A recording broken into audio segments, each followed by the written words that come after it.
Hello everyone, and welcome to this crude oil futures review using SmartTools for SmartLevels. The chart is a 0.2 range bar chart based on tick data. These black bars here represent the overnight trading activity.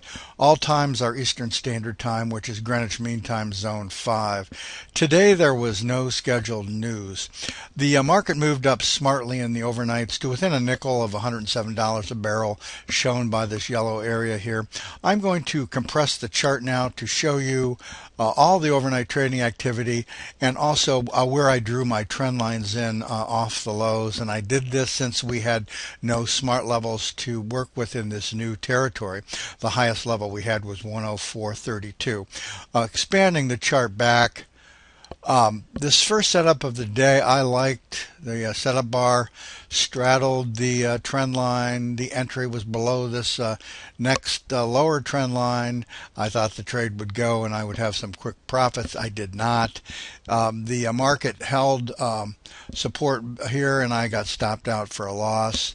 It would have been prudent in retrospect to have moved my stop above this swing high given the sharp move up. However, given the earliest of the session, I thought the trade would go.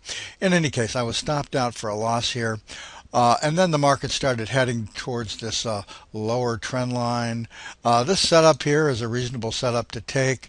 I don't really like it, but because the targets are on the other side of the trend line, I would prefer waiting. This actually happened very quickly in any case. It's not clear whether you could have actually entered this trade. The market held support at this lower trend line and then moved higher and formed this red sell setup bar straddling the lower trend line. This is the trade setup that I did take. The trade triggered and went to both profit targets very quickly, and I recouped my losses and was profitable for the day. I was not done, however. I was going to wait for the stocks to open up, see what happened. There was two short setups, trend continuation setups to take here. I did not take either of them. This first one almost reached the second profit target within $10, and this second trend continuation setup off this black bar reached both profit targets and lower, and eventually the market held support as the stocks opened up.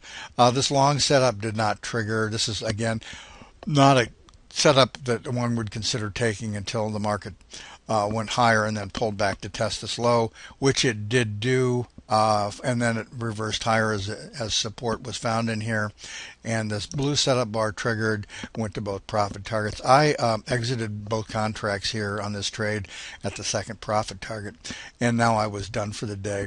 The market headed lower again to test the swing low. The market held support in the 104.75 area, reversed higher.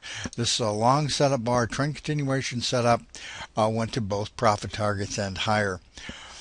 Well, that's all for today. So long for now.